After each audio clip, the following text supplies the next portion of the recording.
Sopir bus Mayasari Bakti terkejut melihat kardus yang berada di kursi penumpang. Awalnya ia mengira kardus tersebut milik penumpangnya yang ketinggalan.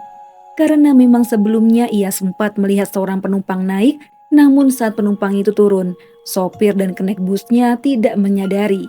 Sesaat hendak mengamankan kardus tersebut, sang sopir merasa janggal dengan isi di dalamnya. Setelah dibuka sedikit, rupanya terlihat ada kantong plastik berwarna merah yang setelah diraba terasa dingin, empuk, dan keras di beberapa bagian lain.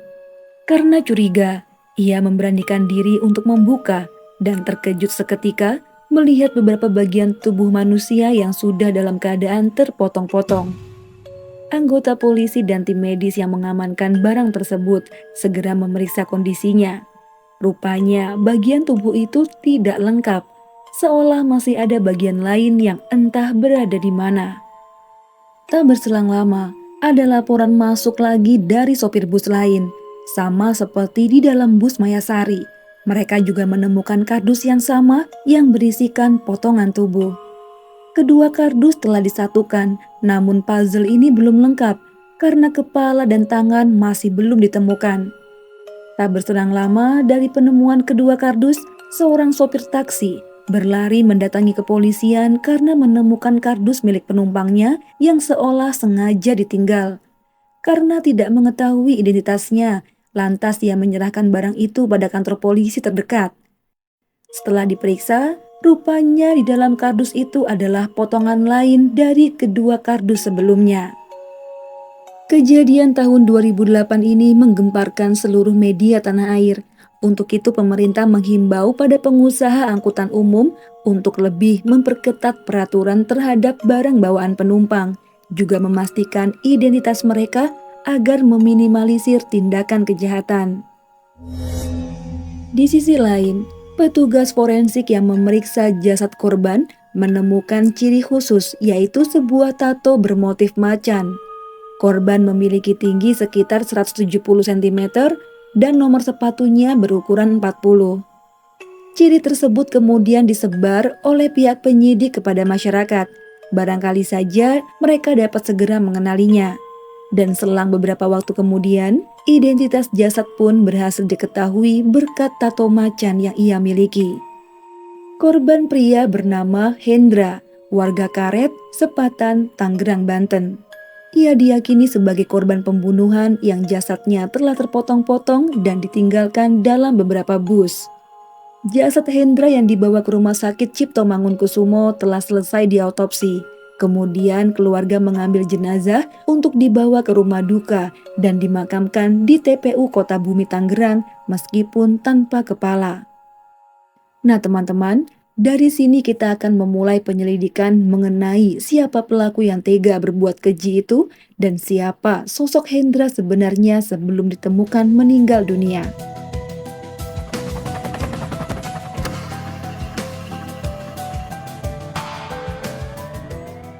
Hendra berasal dari Pekanbaru, Riau. Ia berprofesi sebagai pengusaha yang terampil hingga bisa terbilang cukup kaya di kampungnya. Hendra memiliki istri yang cantik. Dari pernikahannya itu mereka dikaruniai 3 orang anak. Namun sayang, di tengah kehidupannya yang terlihat sukses dan harmonis sebagai kepala rumah tangga, Hendra juga dikenal memiliki tabiat buruk. Ia gemar berjudi, minum minuman, dan dikelilingi beberapa wanita yang bisa ia kencani kapan saja. Istrinya yang udah gak sanggup menerima sifat buruk Hendra memutuskan untuk bercerai. Meskipun berat, namun tidak bagi Hendra. Ia yang dasarnya suka jajan, setelah bercerai dari istri pertama, dengan mudahnya ia mendapatkan istri keduanya. Karena hobi buruknya itu, ia sering menghamburkan uang untuk berjudi, sampai menjual harta benda akibat sering kalah main judi. Di Pekanbaru seluruh kawannya udah gak ada yang sudi meminjamkan modal atau uang padanya. Untuk itulah ia pergi ke Tangerang dan berkat bantuan sang teman, ia bisa menjadi sopir angkot jurusan Kota Bumi Tangerang. Meskipun dikenal giat bekerja, namun kecintaannya terhadap wanita tak pernah terabaikan. Ia menikah dengan istri kedua namun berakhir bercerai. Kemudian ia menikah lagi dengan istri ketiga yang bernama Dewi yang berasal dari Lampung. Di dalam bahtera pernikahannya dengan Dewi dan di sela kesibukannya bekerja, Hendra yang emang dasarnya mata keranjang melirik seorang wanita tangguh yang bernama Sri Rumiati atau biasa dipanggil Yati. Bagi Hendra, Yati sebenarnya nggak cantik, tapi sepertinya tangguh di ranjang.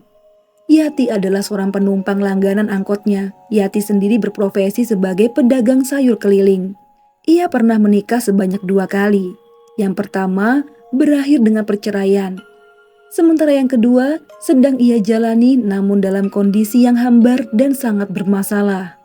Nah teman-teman, di dalam media berita yang Mia temukan, Yati ini disebut pernah menikah sebanyak 15 kali ya. Wow. Jadi nggak tahu nih yang mana yang benar, 15 kali atau 2 kali. Hendra sang sopir dan Yati sebagai penumpang sering mengobrol dan bersenda gurau dalam perjalanan. Setiap hari Hendra merasa bahagia ketika Yati menaiki angkotnya. Tak canggung ia menyediakan kursi tepat di samping Pak Sopir agar mudah menggodanya. Akhirnya lama-kelamaan benih cinta di antara keduanya pun kian merekah. Obrolan yang biasa aja berubah menjadi obrolan panas. Keduanya janji berkencan hingga memutuskan untuk selalu bersama tanpa ada hambatan. Jadi teman-teman ya, keduanya masih berstatus suami dan istri dari pasangan masing-masing. Namun bagaikan puber kesekian kali, mereka saling mengungkapkan hal romantis, bahkan dengan tulusnya Yati bersedia menjadi istri keempat tapi harus seizin dari Dewi. Kemudian Yati juga nekat nih meminta kekasih gelapnya itu untuk secara gentle meminta izin pada suami Yati. Nah singkat cerita, keduanya berhasil menikah pada tahun 2005 dan tinggal bersama di sebuah rumah kontrakan kecil dengan biaya sewa Rp178.000 per bulan. Dalam perjalanan biduk rumah tangga mereka, meskipun keduanya telah tinggal satu rumah, Hendra tetap bertanggung jawab pada istri ketiganya yaitu Dewi. Bagi tetangga, Yati dan Hendra merupakan pasangan yang baik dan terlihat harmonis. Yati yang berperawakan gempal memang gemar merokok di depan rumah. Meski terlihat garang, Yati sangat ramah terhadap warga dan mau untuk bersosialisasi ketika ada kegiatan kampung. Ini tak lain karena Hendra memperlakukannya dengan sangat baik, sehingga unsur positif terpancar dari pasangan yang berbahagia itu. Seusai pulang bekerja, mereka menyempatkan diri untuk berjalan berdua menikmati senja yang indah sambil makan gorengan, merencanakan masa depan seolah tidak akan ada masalah yang timbul menghalangi hubungan keduanya. Sayangnya kebahagiaan ini mulai pudar sejak beberapa bulan kemudian. Pekerjaan Hendra sebagai sopir angkot mulai dirasa sulit. Banyaknya saingan hingga menurunnya jumlah penumpang. Beberapa hari angkotnya sepi penumpang, padahal ia harus menyetor uang sewa juga memberi nafkah pada Dewi yang baru saja melahirkan di Lampung. Tak jarang ia pulang dengan tangan kosong. Awalnya Yati bisa memakluminya, namun lama-kelamaan berkurangnya jatah belanja dibarengi juga dengan berkurangnya kasih sayang Hendra padanya. Ia mulai berpikir keras tentang perilaku aneh suaminya belakangan ini. Saat ditanyakan, keduanya malah ribut. Alhasil keluarga yang semula tenang, damai, dan harmonis berubah jadi panas ketika keduanya mulai adu mulut dan sering didengar oleh tetangga yang rumahnya berdekatan.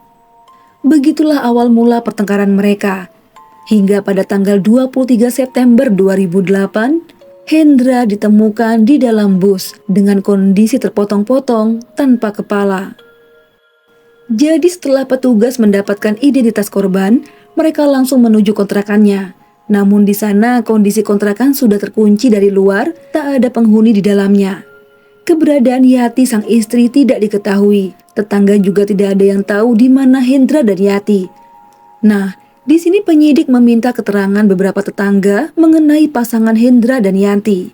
Salah seorang warga bernama Endah menjelaskan, keduanya telah mengontrak selama kurang lebih 2 tahun lamanya. Dikenal sebagai orang yang ramah dan baik. Hendra sebagai sopir angkot, sedangkan Yati sering membantu sebagai keneknya. Namun tak hanya itu, Yati juga sering menerima jasa buruh cuci, berjualan kopi, hingga berjualan gorengan demi mencukupi kebutuhan. Namun sebelum Lebaran tahun 2008, keduanya kerap terdengar sering bertengkar. Hal lain yang membuat tetangga terkejut ketika melihat Yati babak belur bekas dihajar oleh suaminya. Ini dilihat warga berkali-kali, namun Yati terlihat tegar sehingga warga tidak ada yang berani bertindak karena tidak ingin mencampuri rumah tangga orang lain. Mereka melihat Yati sebagai orang yang kuat, dan jika ia memang merasa terzolimi, pasti ia dengan sukarela pergi ke kantor polisi untuk melaporkan suaminya sendiri. Nah, setelah kejadian ini, warga sudah nggak ada lagi yang tahu di mana keberadaan keduanya. Mereka hanya berasumsi jika pasangan itu pulang ke kampung. Setelah mendengar keterangan dari saksi, penyidik yakin bahwa pelaku pembunuhan Hendra tak lain adalah sang istri. Namun sebelum membuatnya sebagai tersangka, mereka harus mencari tahu dulu keberadaan wanita itu. Singkat cerita, beberapa waktu kemudian setelah dilacak dengan sangat terorganisir, Yati terpantau sedang berada di Temanggung, yaitu di kampung halamannya. Tepatnya berada di rumah anaknya. Segera saja tim Buser Polda Metro Jaya dibantu anggota Polres Temanggung menyergap wanita itu tanpa perlawanan. Yati yang dibekuk dengan wajah lesunya cuma bisa menunduk dan meratapi nasib. Dari sinilah pengakuan pelaku akan kita ketahui. Nah teman-teman, sebelum masuk ke kronologinya, Mia ucapkan terima kasih banyak buat kalian yang udah klik video ini. Cerita ini adalah berita fakta yang berhasil Mia rangkum dari berbagai media terpercaya tanah air dan menyajikannya sebagai alur cerita. Semoga dapat dengan mudah untuk dimengerti. Yati menceritakan kisah. Suaminya Hendra memiliki nama lain yaitu Burung. Waktu mereka berkenalan dulu, Hendra terlihat manis dan romantis. Sering memujinya dengan perkataan yang lemah lembut, membuat dirinya tersipu malu dan merasakan gejolak cinta yang udah lama gak ia rasakan.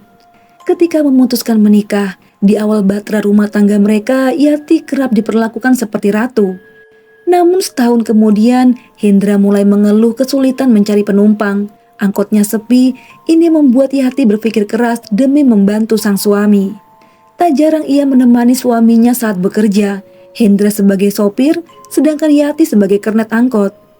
Namun Yati juga kadang berjualan gorengan, kopi, juga menjadi buruh cuci. Namun belakangan ini bukannya ekonomi membaik. Hendra kerap pulang dalam kondisi mabuk dan berantakan, bahkan tidak ada uang sepeser pun di kantongnya. Yati yang kesal ikut mengeluh tentang keadaan mereka yang semakin hari semakin buruk. Karena tak terima dengan perkataan istrinya, Hendra mulai menunjukkan sifat aslinya. Tangannya bergerak mengayunkan tinju ke arah Yati.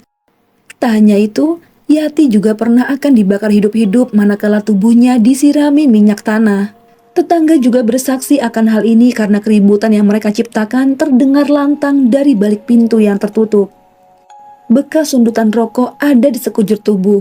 Itulah yang ia katakan dengan mata yang berkaca-kaca. Wanita asal Dusun Kupen, Pring Surat, Temanggung, Jawa Tengah ini menjelaskan bahwa suaminya sangat ringan tangan, pelit, dan menilai perlakuannya pada istri ketiganya berbeda jauh dengan dirinya. Hendra hanya sayang pada Dewi. Hendra udah gak canggung lagi menyebut nama hingga menelpon Dewi di hadapan Yati.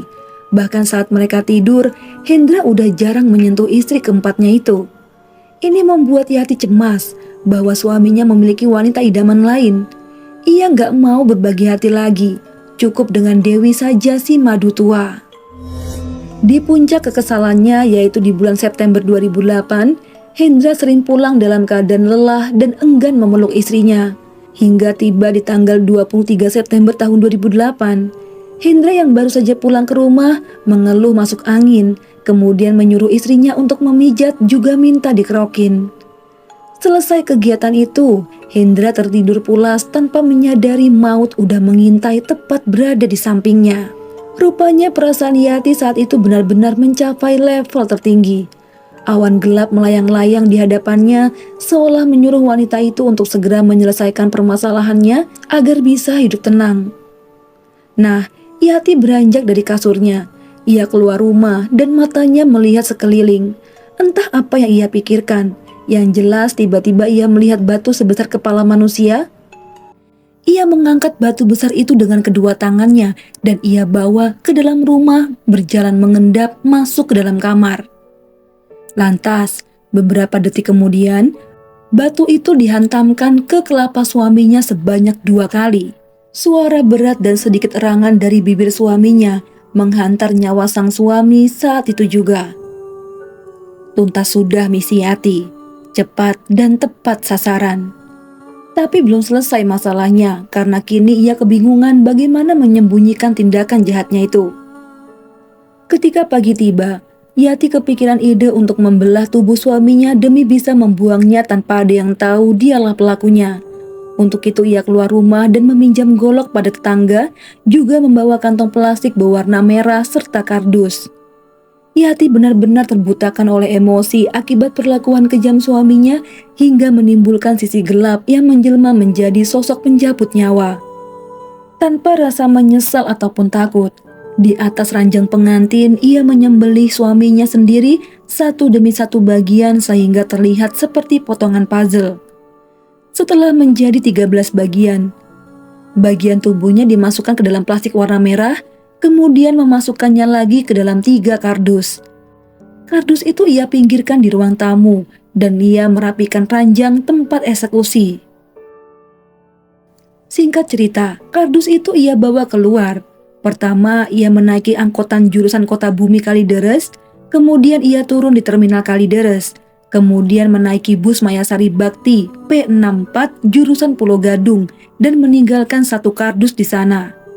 Dalam perjalanan ke Pulau Gadung, di daerah Grogol, Yati memutuskan untuk turun, kemudian menumpang taksi dan minta diantar ke Kalideres. Nah, 1 kardus ditinggal di bagasi taksi. Setelah turun dari taksi, ia naik lagi ke bus Patas jurusan Cirebon dan meninggalkan kardus terakhir di sana. Rupanya masih ada sisa bungkusan lagi yang ia bawa, yang sempat ia buang ke tempat sampah yang ada di Kalideres. Disitulah diperkirakan kelapa Hendra dibuang. Mungkin teman-teman ada yang bingung ya, mengapa seorang wanita sanggup membawa 1 tubuh pria dewasa? Ya, saya juga nggak kebayang. Pada intinya, itulah kronologi yang terjadi. Tim Puslapfor Mabes Polri dalam olah TKP menemukan beberapa bercak cairan merah di tembok dan lantai kontrakan mereka. Kontrakan yang berukuran 5 kali 3 meter itu menjadi saksi bisu peristiwa ngeri yang terjadi di balik pintu yang tertutup. Dewi, istri ketiga korban, terlihat mendatangi rumah kontrakan yang menjadi TKP bersama anaknya yang masih balita. Wanita itu memang kecewa saat mendengar suaminya minta izin menikah lagi. Namun ketika suaminya berjanji tak akan lalai dalam memberi nafkah, Dewi hanya mengangguk menahan kemarahan. Ia tak menyangka suaminya meninggal dengan cara yang tragis. Dewi menangis tak kuat menahan air mata. Sementara itu, anak Hendra dari istri keduanya terlihat datang menghadiri pemakaman ayahnya. Ia tampak sedih dan sangat terguncang. Ia memanggil-manggil nama ayahnya. Di sana juga terlihat kakak kandung Hendra yang meratapi kematian tragis adiknya. Keluarga meminta untuk pelaku dihukum maksimal, yaitu hukuman mati. Persidangan final yang dilakukan pada tanggal 13 Juli tahun 2009 memvonis terdakwa Sri Rumiati alias Yati hukuman penjara selama 14 tahun.